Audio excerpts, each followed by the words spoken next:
weekend and to introduce the panels. I'm going to introduce Professor Bill Ferguson, Professor of Economics. Bill is a 1975 grad of Grinnell College and has been teaching at Grinnell since 1989. And Bill, it's my pleasure to welcome you to Reunion Weekend, and I'll let you introduce the panels.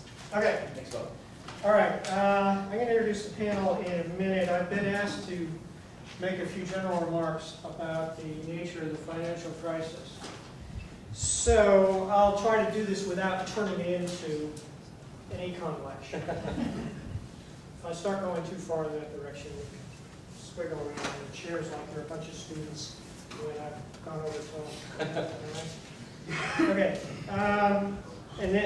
Actually, maybe I should mention the names of the panel first. What do you think? Okay, so I'm going to do this kind of the theory side of this, right? Because I'm the academic, and everybody else here is going to do the real world practical side. And we'll see whether there's any, mixture, whether the theory actually informs what they say or not. I think that might be kind of an interesting exercise. So what we've got here, we have Josh Magden, who's the Vice President of George K. Baum and Company. Josh, in the pink shirt. We have Saumil Parikh, who's Portfolio Manager at PIMCO. Second there. We've got Jessica Dvorak Whitney, Assistant Attorney General, Deputy Administrator of the Iowa Consumer Credit Code. And we've got Warren Morrow, CEO of Coopera Consulting in Des Moines. All right? So that's our panel. And I teach econ at Grinnell. For those of you who are familiar with econ, these are indifference curves drawn across the map of Iowa. And you can see what the back says. This was designed by this year's economics SEPC, Student Educational Council. All right? So it was totally their idea. Can we get one? I don't know. That's a good question. I can email somebody and ask. I don't have a stash of them, unfortunately. Okay, so. Chasing down in the dark night. Right. Okay, so I'm going to give you just a hopefully a small amount of theory on the financial origins of crises like the current financial crisis. And I'm going to tell you mostly about the work of Professor Hyman Minsky at Washington University in St. Louis. He developed a theory called Minsky's financial instability hypothesis. Minsky argues says that we should regard the financial sector of the economy through what he considers to be a Wall Street approach, rather than kind of a standard common grocery store market approach. And he argues that a Wall Street approach has a psychological dynamic to it that traditional market exchanges for apples and oranges lack. In particular, there are two kinds of exchanges that underlie the financial economy. The first is that firms want to make expenditures on new plant and equipment, what economists call physical investment. Okay? Factories, machines, computers, that sort of stuff. All right? But in order to do so, they have to finance it, because they're going to make these investments with the expectation that they can make money in the future. And they're only going to put down the money now if they expect their returns in the future to justify financing them right now. Okay. Now, they can either finance it internally, or they can finance it through borrowing in some fashion, loans or perhaps selling bonds. Either one will do it. In any case, whenever they do borrow, and they clearly do borrow for a fair amount of their physical investment, they incur obligations to make scheduled repayments at a future point in time. So when they make the investment decision, they're undertaking what Minsky calls borrower's risk, which is the notion that you put down money now and you weigh that against the expectation that in the future you will have enough, and hopefully in fact more than enough money, to pay back these commitments and indeed make a bit of profit. Okay? So your willingness to do so depends on the relationship between the commitment and the expectation about the future. All right? On the other side of the market is the financial side, the financiers, the ones who extend credit to the firms. Now, these may be banks, or they may be purchasers of the firm's bonds, or they may indirectly financed through various financial derivatives. Okay. But what the financiers do is they extend credit. They give money now in return for a promise to repay. Okay? Principal and interest. This can be loan, mortgage, bond, ownership shares in the firm, or derivatives, which can be repackaged as any of the above, sometimes in quite complicated formulas. Okay? So the financiers take on what Minsky calls lender's risk. And that's the risk that the borrower will default and not pay them back.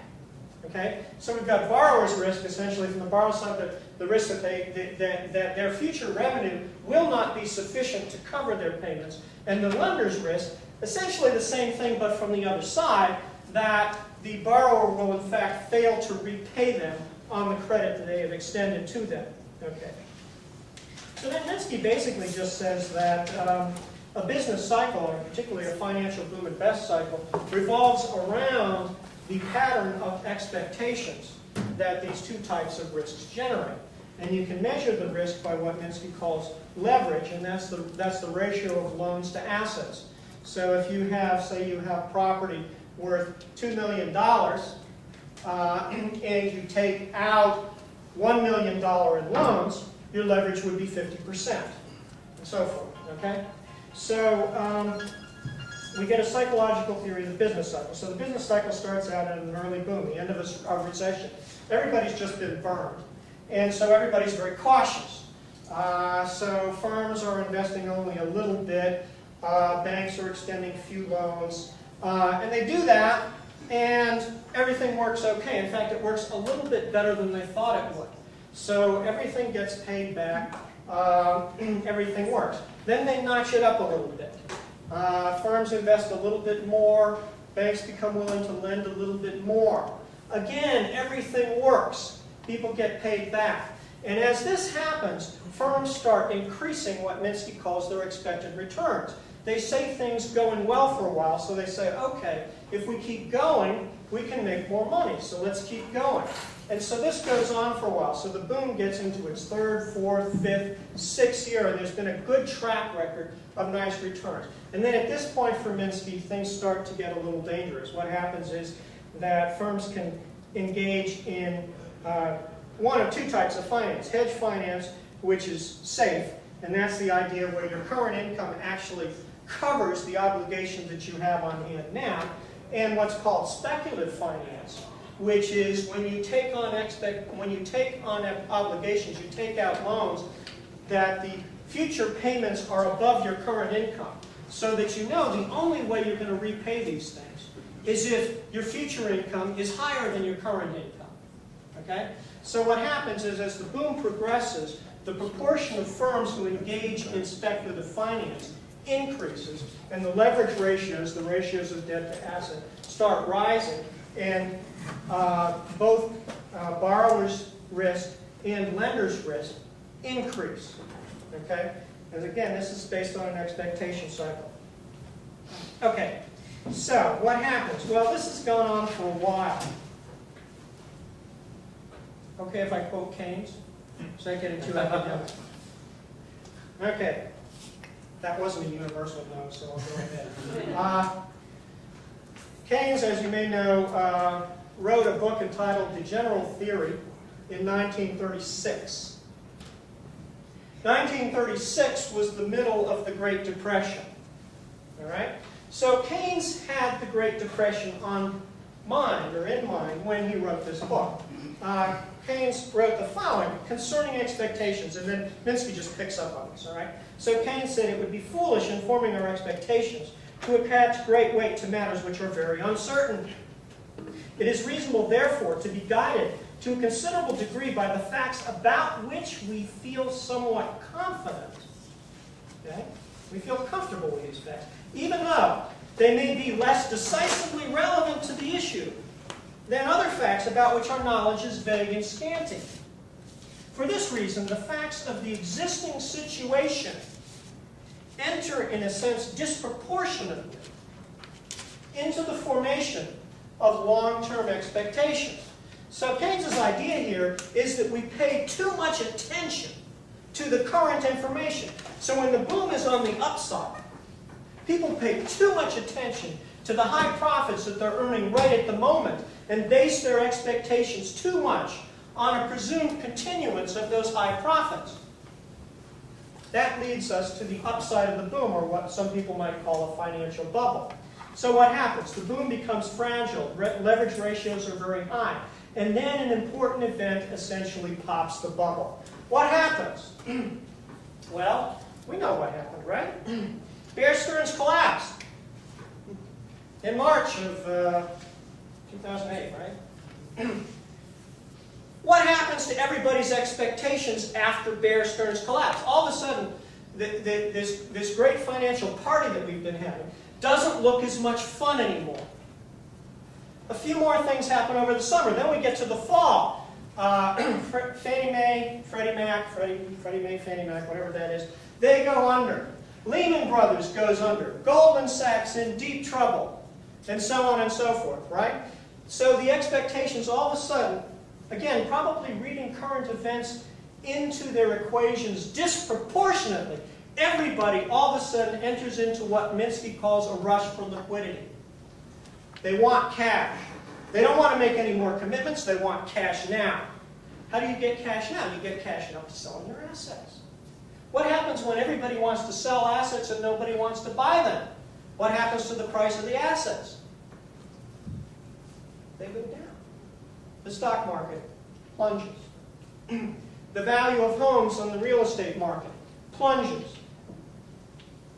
The bubble has popped, and we've turned on what Minsky calls the rush to liquidity. Okay, so that's the basic scenario. We can relate it to the housing boom. We can relate it to the stock market. We can relate it to what happened with banks. We can relate it to the behavior of banks on taking on too many mortgages that were questionable. In the good days, it seemed like a good deal. They got repackaged in derivatives. That made them look safer than it should have made them look, so on and so forth.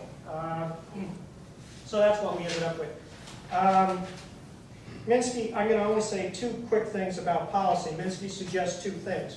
One, the Federal Reserve Bank has to act as what he calls the lender of last resort.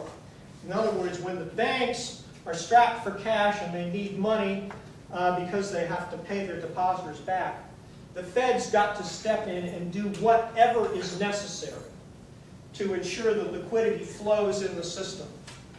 If the liquidity in the system stops, then a recession turns into a depression. Scores of small businesses close everywhere. The small business, by the way, is one that really gets slammed by this. So small businesses collapse everywhere because they cannot get the finance to continue operations. Unemployment shoots way up and so on and so forth. Banks close, we get a real depression. So to avoid that for Minsky, the Fed has to go in and it has to act as a lender of result. It has to provide credit to the market. It has to expand the money supply in sort of colloquial Econ 111, Econ 282 terms. It has to, or in slightly more sophisticated terms, it has to flow credit into the system. Bernansky, I'll just mention this, wrote his PhD dissertation on the Great Depression. So he actually understands the intellectual side of this quite well. Whether he's capable of turning that into good policy or not is maybe somewhat of a harder question, but he certainly understands the nature of the problem and has worked to do exactly what Minsky says, make the Fed the lender of last resort. The second thing Minsky says is that you really do need to regulate speculative finance. If you don't regulate it sufficiently, this is what you get. All right. So now with our panel, that's the theory. Let's see whether any of this real world stuff has anything to do with it. Do you have a particular order you want to go in, or should I just randomly pick? Okay. Why don't we start with you, John? You looked at me first. Okay, so Josh Magden, Vice President, George K. Baum and Company. You need to talk to her right here. Sure. My firm is focused almost exclusively on municipal finance, which is underwriting infrastructure projects for the most part. Kind of in large part thought of as a pretty boring segment of finance. The roads, bridges, schools all get funded municipal bonds, but not really a whole lot going on for the most part, you'd think, with municipal bonds. However, there are certain segments of the municipal bond market that got into derivatives. A lot of utilities, hospitals, nonprofits use municipal bonds to finance their projects, and a lot of them utilized variable rate bonds, which mark to market weekly, and the interest rate resets weekly. However, a lot of them decided to hedge that risk with an interest rate swap. Some of them got into a certain type of municipal bonds were called auction rate bonds. They were supposed to be as good as other types of variable rate bonds, except that there was no liquidity backstop, and what that means is that there was no letter of credit bank backstopping those bonds. So all of a sudden, I would say about 24 months ago, when there were some rule changes from GASB about how those bonds had to be accounted for as not, they had to be put on the balance sheet before, whereas before they didn't have to be. A lot of people realize these aren't as good as cash. And for the most part, people buy municipal bonds because they're very liquid. It's a heavily traded market, and people can unload those bonds in short course if they need to. A lot of insurance companies will put their their money to work, your premiums to work in municipal bonds, and if they have a certain number of redemptions and they need to cash in some of their portfolio, they can do that pretty easily. Well, when some of these auction rate municipal bonds, when the rules change on those, what was supposed to happen was that the underwriters were supposed to be the buyer, the purchaser of those bonds if no other purchaser could be found.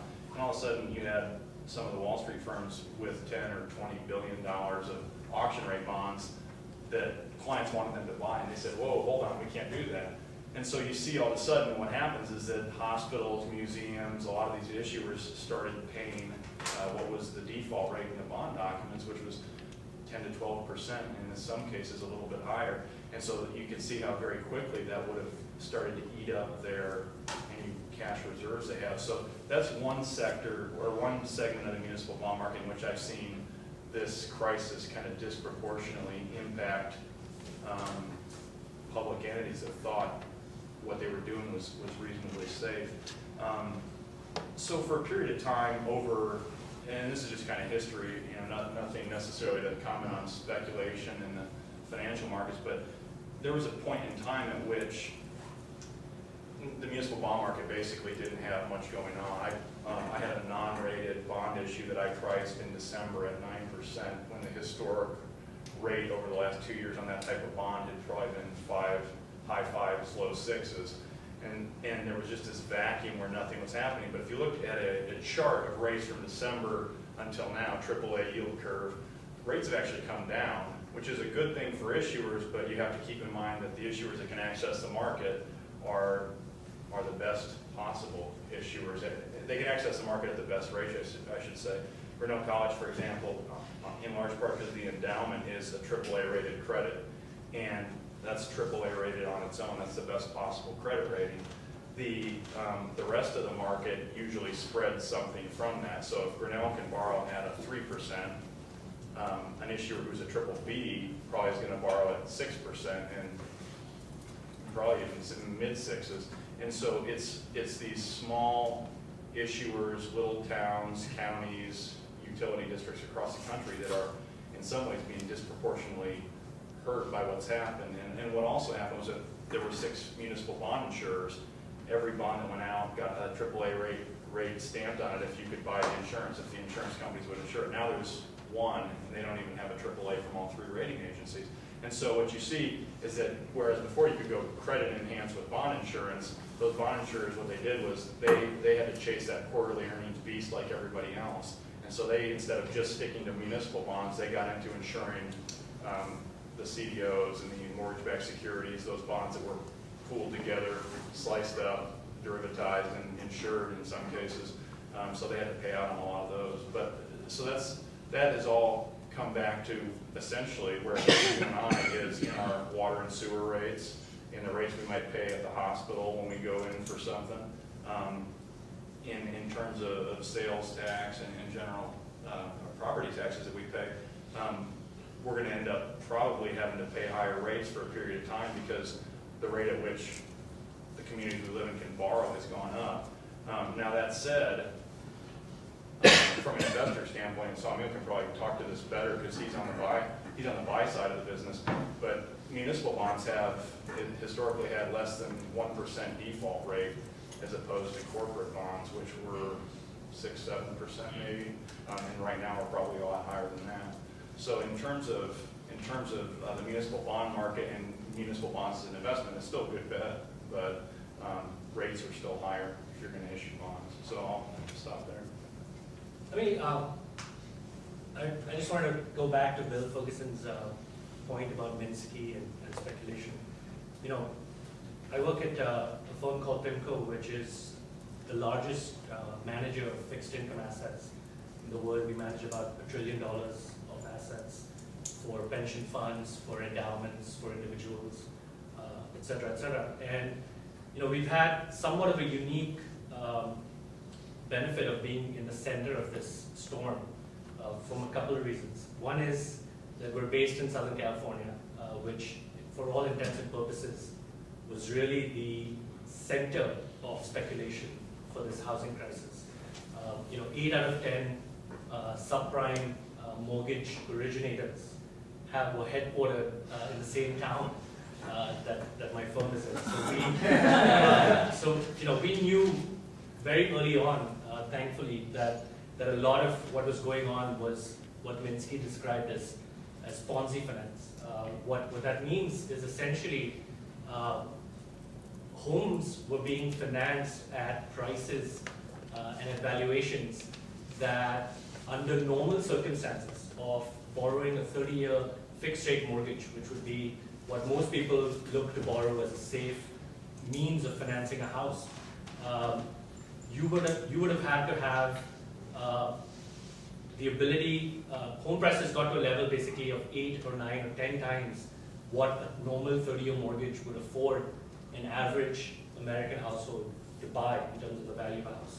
The reason that happened was in 2004, 2005, there were all these innovations in the mortgage market.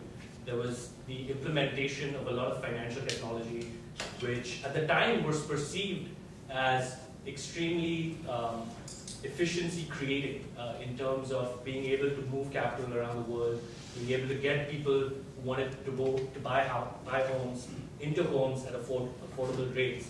But what it ended up doing instead is essentially clouding the valuation of housing.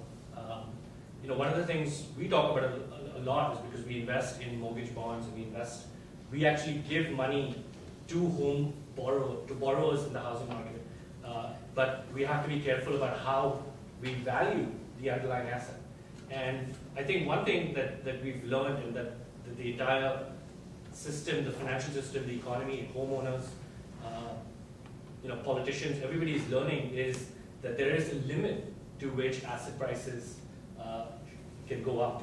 And I think we all know that from an intuitive sense. But the question is, as members of society, how do we determine that, you know, whether we're making a good investment or a bad investment? In the end, you know, whenever you go and decide to buy a house and what you decide to pay for it, for 90% of Americans, that will be your largest asset through your life.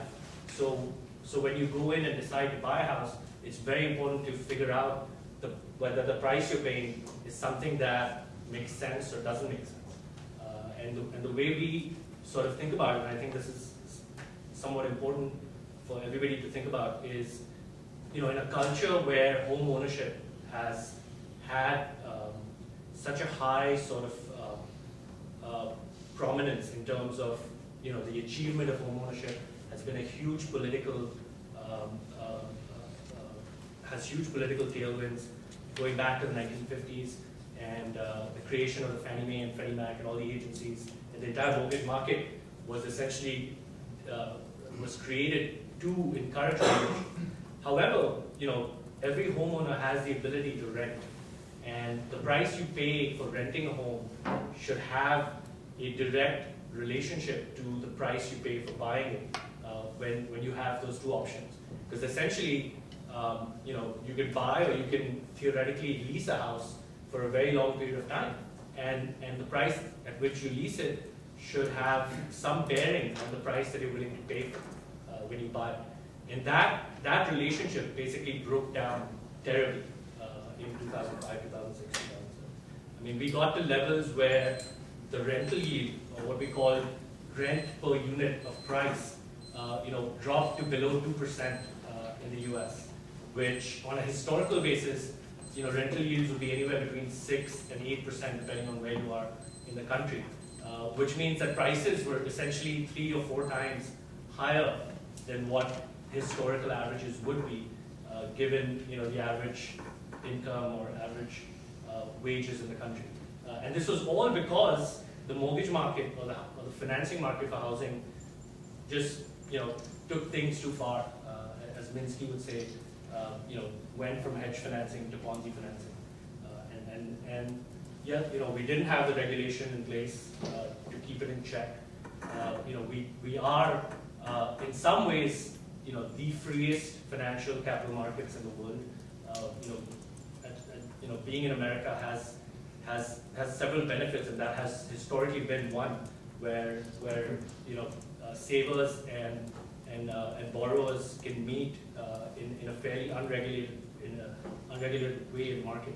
So the question now is, does everybody go back and think about what their house is worth and how they should price it and whether they should hold on to it or sell it or move into a rental? And I think a lot of things that are going on today are directly related to those decisions, where people are either being forced out of their homes because they can no longer make the mortgage payment, or people are selling their homes because they realize that the price is too high and that the home price is not going to appreciate for a long period of time. So we, in effect, have the reverse Minsky journey, which is what was a home price appreciation driving economy is now turned into a home price deflating economy, and all the ancillary sort of collateral damage from that is what all of us feel. I mean, you see the unemployment rate, you see asset prices, you see stock prices, you see wages going down. You see the government stepping into our economy in a way that we haven't seen since World War II, and that's simply just a reaction to a major mistake that we all made in terms of getting very excited about housing and home prices. All right. Who wants to go next? I could go. Jessica? First, I'm not speaking on behalf of the Iowa Attorney General. I have to say that every time I talk, because sometimes it's when I haven't said it, it's invariably for Tom Miller, if you live in Iowa, no General Miller, has come back to me. Someone has said, Tom Miller said this, so no, this is all me. And I've got a different perspective, I think, from these three who actually work in the finance. In that I regulate it and work with General Miller to also prosecute it. When I came to his office in 2004, we were in the midst of the Ameriquest case, Ameriquest being a large subprime lender based in Newport Beach, where Saumil is from. And we ended up doing a $350 million settlement with them at that point. And again, my viewpoint's going to be different. I'm going to talk about actually the people buying the homes and what we saw going on. And I think we saw it first in Iowa because, unlike as Saumil mentions, the increasing housing prices, if you live in Iowa or anywhere in the Midwest, housing prices didn't really go up. In Iowa, they didn't go up at all, really. We had a 2 to 3% growth. Yet we still had the financial crisis here. And I'm going to tell you sort of my theory. I took a few economics classes at Grinnell, I was a history major, and then I went to law school and so further meddled in. But this is sort of economics I've learned as I sort of got into this consumer credit hat and what I've seen sort of on the ground. What we saw happening were this huge deregulation that occurred in the 80s and sort of kept going on. Let's take off laws, the free market will handle everything. But what happened with the subprime market was you have these people, and it wasn't people who just bought in homes and reached beyond their means. I mean, I hear that a lot, that this is a crisis where it was people trying to buy a home that they couldn't afford. No, I think these were people that actually had their home. They were subprime borrowers once with the Clinton initiative. They bought in their home and they built equity. Now they're subprime borrowers, so their credit's trashed, so they've also got high credit card debt. Now Saumil mentioned some of these innovations that allowed finance companies like, say, Ameriquest to reach out to large amounts of people. And they saw these subprime borrowers, and they call them up. They do cold calls, and they say, hey, we see you've got this $30,000 credit card debt. Wouldn't it be really neat if you could roll that into your house? We'll give you a new mortgage. You've built up equity. We'll take that equity and put it into your mortgage. And, you know, it's going to be a really low interest rate.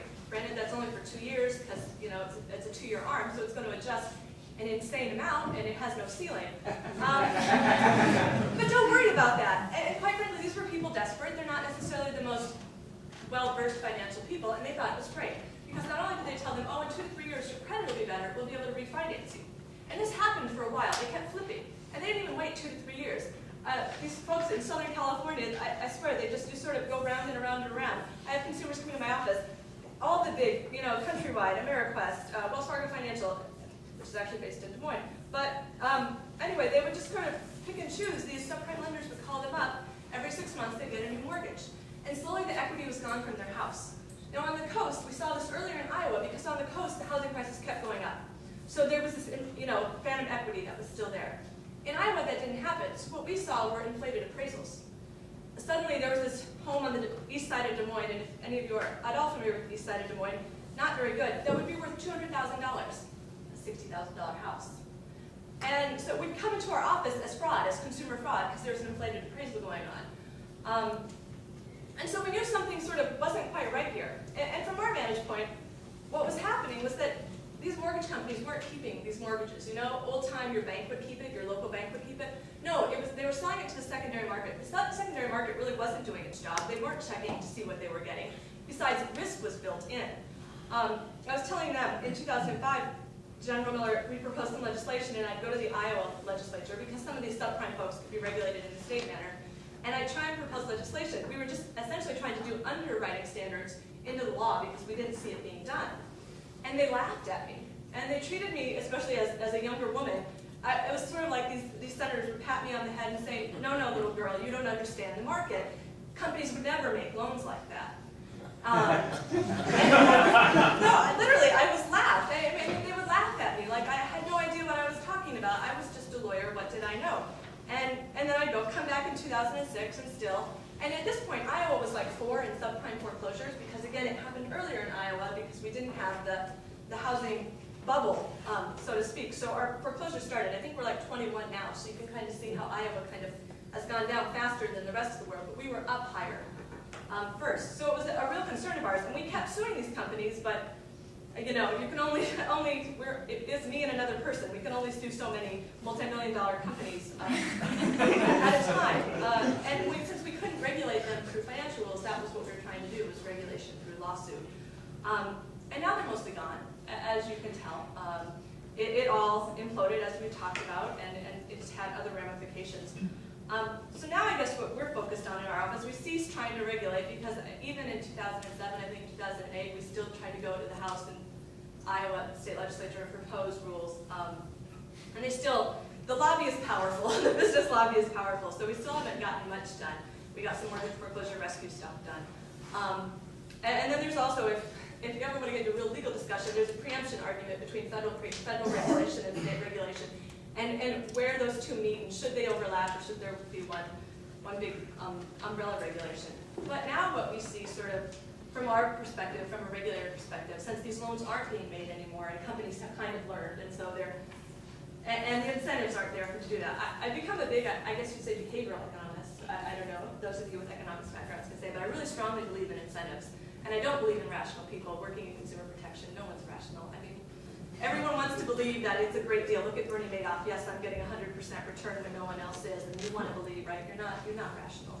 In the same way these people weren't, the rational person, subprime mortgage person, should never have gotten a 2 to 3 year arm or an interest-only arm, or worse, a negative AM arm, you know, where they were actually losing money as long as they stayed in the house. But anyway, so our focus now is not so much on regulating that, is it's kind of correcting the problem.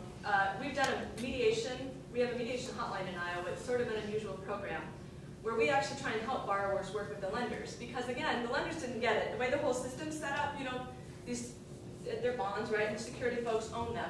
So when you're a homeowner and you need help, you need to rewrite that loan to somehow stay in the home.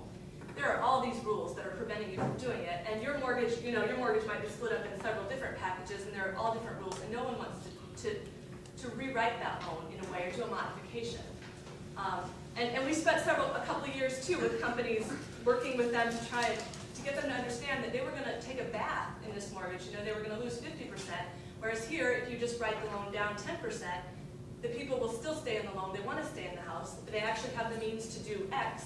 It's not quite what you wanted, but it's still certainly better than 50% loss, which now I think some of them are taking 70% losses on their mortgage homes. I think it's gotten that bad. So we stepped in and tried to do this and trying to work with the regulators. I know the Fed started to do it. When you look at these programs and you see mortgage loan modifications, some of them have worked and some of them haven't. And I think ones that have worked have had good modifications. They've had mortgage write-downs. The ones that haven't, I've seen the stats on this one federal program that was just sort of atrocious, where they did the modifications and they didn't work. They didn't change any of the terms. In fact, this person owed the same amount of money, they just kind of spread it out longer. And then once they hit a certain peak, it went back up again, which, again, it's people not understanding, and it's direct lines not occurring that's not going to work for these people. They're in a loan that they can no longer afford, and we need to find some balance. So we're working on that. And the other thing, I'm sure you are all way too smart for this, but there are tons of mortgage foreclosure rescue scams out there, and if you see them, tell your friends, family to stay far away from them. In Iowa, we passed a law to try and stop them, but that doesn't stop. They're the debt settlement people, they're the, we save homes, any of that. We buy old homes.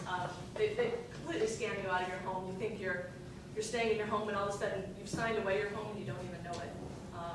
Or they pretend that they say they'll negotiate for you on your behalf. And they don't do anything, they take your money and run. So, from our perspective, from a regulatory perspective, I think at least state regulators have ceased trying to change the law because we just ran up against a brick wall and are now focusing on at least what we can do from a regulatory perspective, and obviously still going after companies. Jessica, you talked about lawsuits from a state perspective. Mm-hmm. In terms of federal perspective, do you think there's any legal liability really for that? What maybe like Countrywide, for example? Or We sued Countrywide. They've been bought out by Bank of America now, and we actually got them sued, a bunch of states. Sometimes the states work together. I don't know how familiar everyone is with the Attorney General's ways, but the way we get power is we work together. So a bunch of us sued Countrywide right before Bank of America bought them. Because once Bank of America bought them, we can't touch them. They're a national bank. So can the feds do it? I think, I do. I believe there was been a sort of huge lacking in federal oversight. If you ever want to talk to me about the Office of the Comptroller of the Currency, I'd be happy to tell you what I really think about them and Jim Dugan, the current Comptroller of the Currency. I do think you can go after some of them. There's not a lot of money left. That's the problem, and that's sort of what we've stopped. The problem also is that a lot of the lenders, all these Americas and others, one, they don't exist anymore, and two, they operated outside the purview of any regulatory body, which means essentially people were setting up shop in garages and making mortgage loans, like Jessica said, just cold calling, on a daily basis, and selling those loans into securities, and those securities were being sold to Asian investors and European investors. So the system really operated outside of every normal legal sort of or regulatory framework. So there's really nobody you can go after, unfortunately. Well, and the problem was that they were sort of pseudo-regulated, right? They were state-created entities with state charters. Sometimes they were a national bank state charter. But the problem was with this, the states all had this race to the bottom where let's deregulate. South Dakota became this credit mecca because they stripped all the regulations away. So these companies would say, what state can I set myself up in, and what garage can I work out of with the least amount of regulations possible? And states would say hands off, and especially because they're non-depository financial institutions, i.e. they don't take deposits. They have a lot less regulation. So they've got some regulation, and some states have more than others. Iowa has a little bit more than others. But compared to even banks, and I would say some national banks don't have a lot of regulation, though they've got some safety features. But they're gone, so you can't go after them. And the money's not there, but I think the legal claims are still there. There was tons of fraud. Tons of fraud. I think it was Valeria who has speculated the next great bust is, this is just the tip of the iceberg, and the next great bust will be the real estate loans. How do you Commercial. feel? Commercial, yes. How do you feel about that? Yeah, I mean, luckily, the one bright aspect of the last 5 years was that a lot of the speculation was limited to the residential real estate. However, towards the end, call it 2006, 2007, the easy financing or the financing technology made its way into the commercial real estate market. So we did have a small period of 2006, 2007, where a lot of commercial transactions and commercial buildings were being sold using easy financing at very, very high valuations. So there is going to be some hangover from that. But unlike the residential market, the commercial market, most of the loans are still held on the balance sheet of banks. So the banks can actually do a one-on-one loan modification with the borrower, which is the traditional banking system method of solving credit crises.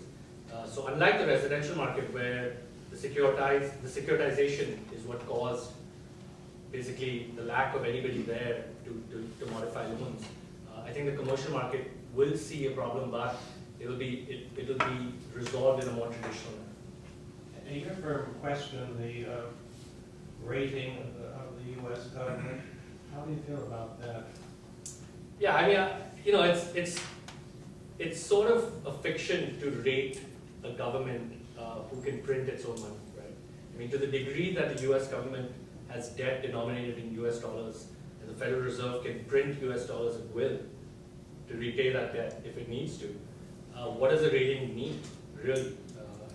And so, a lot of it is sort of, just posturing, I would say, from the rating agencies. Because the rating agencies played a really big role in letting this crisis continue. And I think what they're trying to do now is sort of, clamber back and win some of their lost confidence or lost trust back from investors by going after, government ratings and other sectors of the market. So, I take it with a little bit of a grain of salt. I think, rating the U.S. Treasury anything but AAA is kind of silly.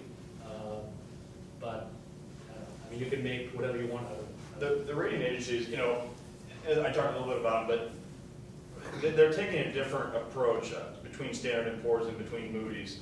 Moody's, about a month and a half ago, issued a negative outlook on the entire local government sector, which is kind of preposterous when you think about the fact that the default rate, as I said, is less than 1%. Now, a lot of those may be BBB credits, some even non-rated credits, but the fact of the matter is, if they're based on water and sewer revenues, if they're based on property taxes, for the most part, those are relatively stable sources. Now, in some jurisdictions, there's going to be a big drop in property taxes the next time assessments come back and have taken into account the drop in home prices. But for instance, water and sewer issuers, you don't have 1,500 of your users up and move right away, and so you're relatively stable in terms of your revenues. So I think there's kind of a CYA going on for the rating agencies.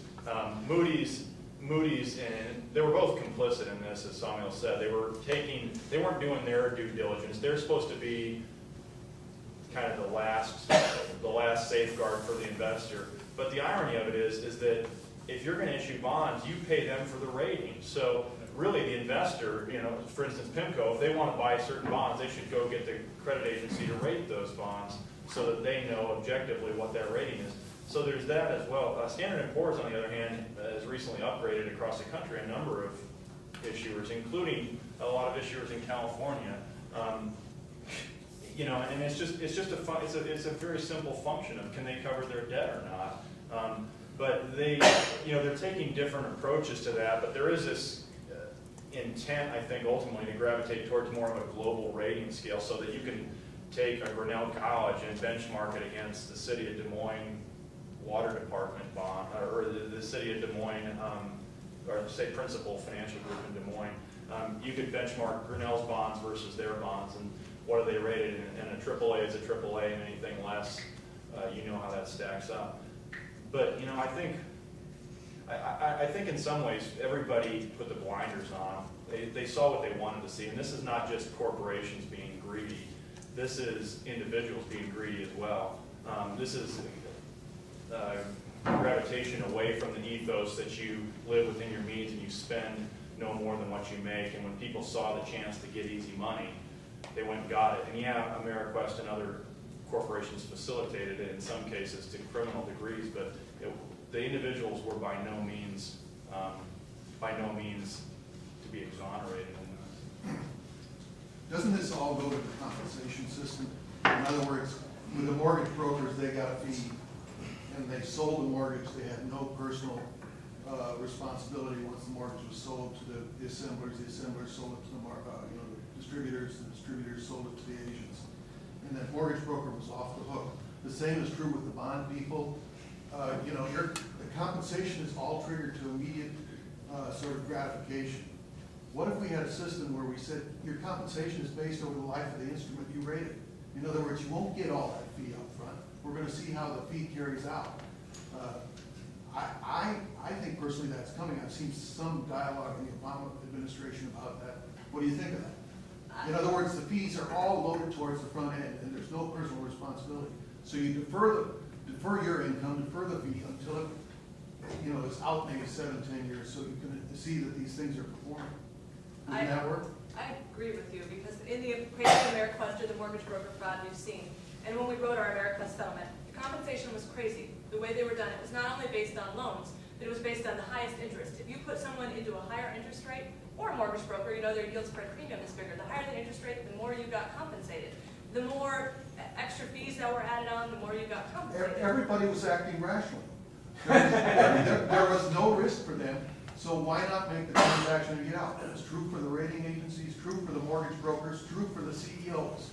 You get compensated up front. And then leave, and you don't have any responsibility. And so into our settlements, we've crafted, and we haven't done it over the life of the loan, we did strict compensation for like Ameriquest companies, or when we see a mortgage broker, more.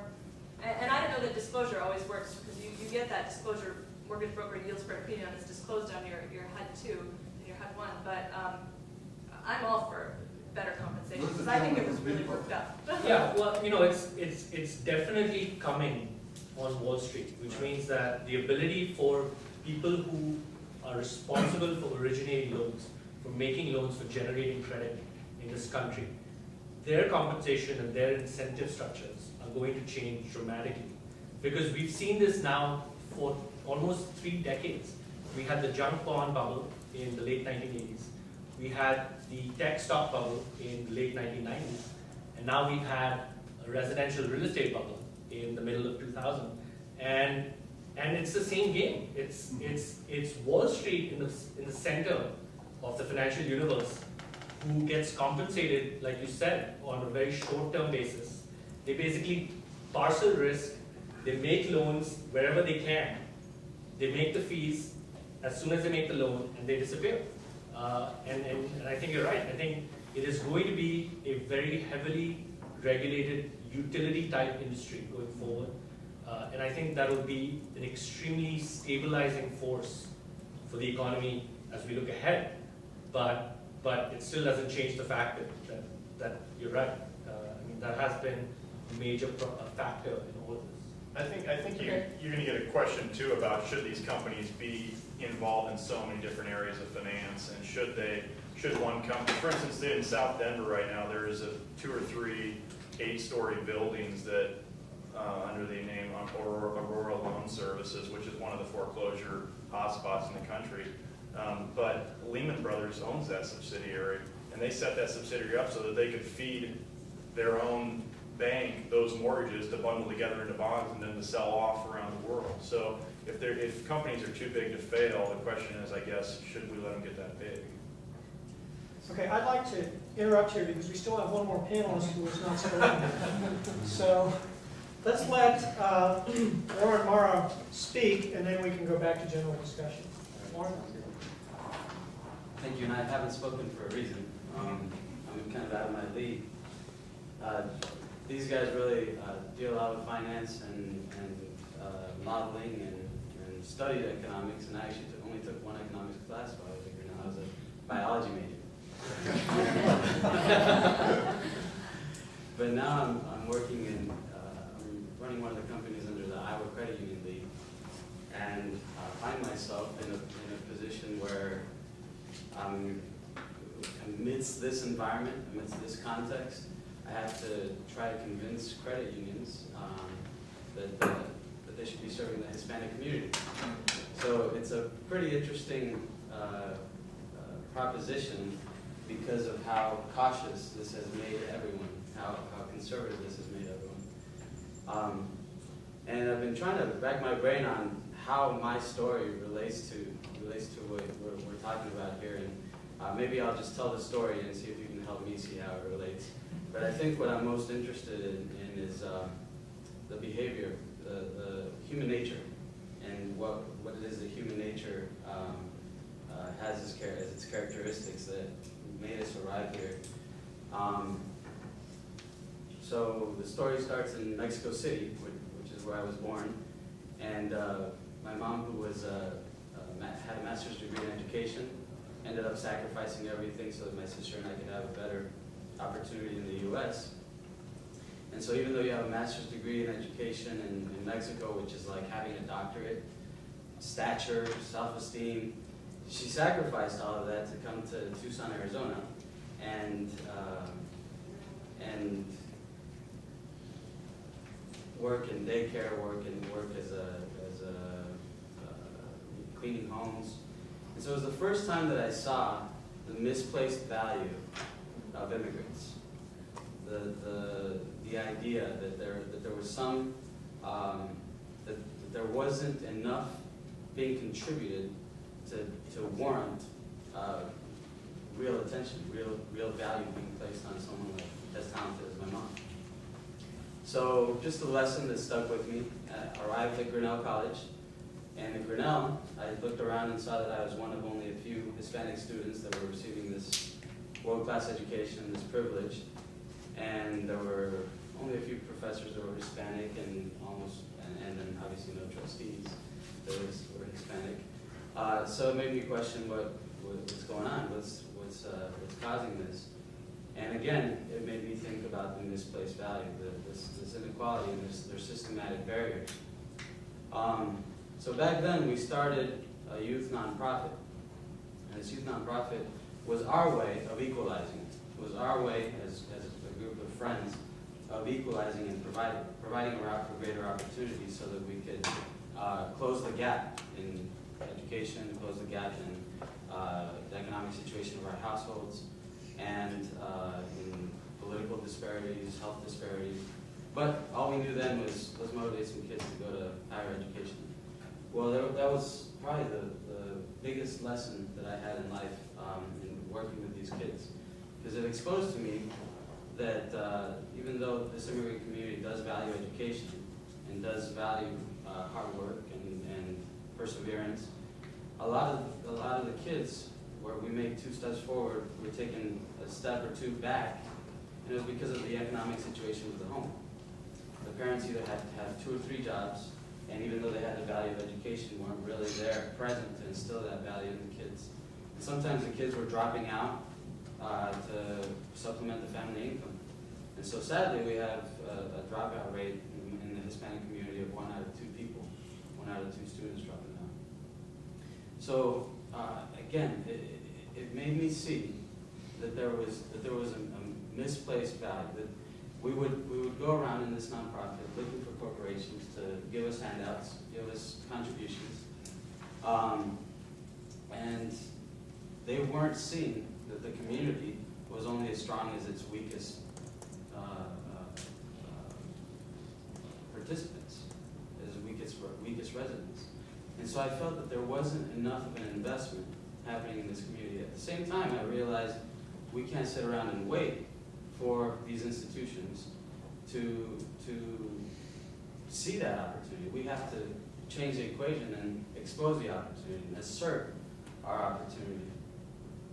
So I decided then to start working on projects that dealt with wealth building, economic development in the Hispanic community, and to turn that equation around, to demonstrate that there is potential in this community. And I started working, just kind of learning, getting to know the industry, started working in the mortgage industry, and again, the same concept was exposed. I was working at Principal Mortgage, and then it got sold to Citigroup and Citi Mortgage. And around October of each year, they would start buying up as many loans as they could from brokers, from correspondent lenders. They would just buy these things in bulk, and they were doing it because of what was mentioned, and also because of Community Reinvestment Act obligations. They needed to amass as many of these loans that supposedly were in investments in disinvested communities, so that they could then demonstrate and get a score that would allow them to merge, or that would allow them to acquire and expand. And I saw back then that the approach that they were taking was one where they did not really care about the consumer.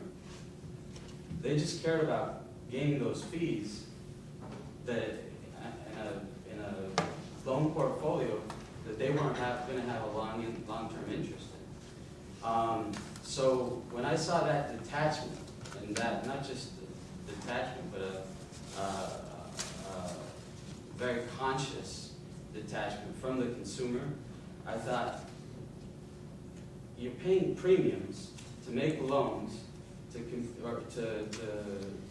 communities that you really are not providing any financial education to, you're not providing any real road to wealth, you're providing questionable products to, and you're just doing it for your own self-interest, and not with the concern of that community in mind. And it really made me think about what is the balance between self-interest, which is obviously an inherent part of capitalism, and a collective self-interest. Acting, we'll never get rid of self-interest, but can we view self-interest in a way that can be productive for society? Can we view it as, if I win, let's seek ways that I win, yes, and that'll motivate me, but let's also seek ways that others win along with me. And I think that in the private sector, that has been lost. Society, I think, has been looking at a growing number of social issues, whether it's health disparities, whether it's crime, whether it's whatever it might be. And for a long time, nonprofits have been looked at as a way of solving those issues, or governments have been looked at as a way of solving those issues. But private companies, private sector, oftentimes has absolved themselves of that responsibility. But what's happened over time is nonprofits have become less able to confront these growing social issues, and governments have become less trusted to confront these social issues, and the private sector has gained tremendous power in the world. I mean, some of the US-based corporations have as much wealth as a majority of nations. And so it made me also wonder, what is the responsibility of the private sector in social responsibility? And so it was all of that that led me to start a company that was oriented toward building wealth in underserved communities. These communities are likely targets because of either financial disenfranchisement or lack of financial education.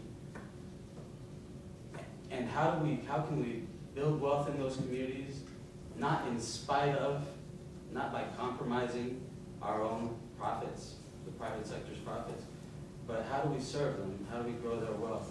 By growing private sector's profits. And that's kind of my lifelong search. That's my lifelong commitment, trying to figure that out. And I happened upon the model of credit unions. And if anyone of you is very familiar with credit unions, they've, for a long time, quietly have been providing sustainable financial services that help build wealth at the household level in a sustainable model. They haven't been very aggressive. They haven't been very speculative. In fact, in these economic times, there's a flight to safety, and a lot of the assets of credit unions have grown tremendously because people have really lost trust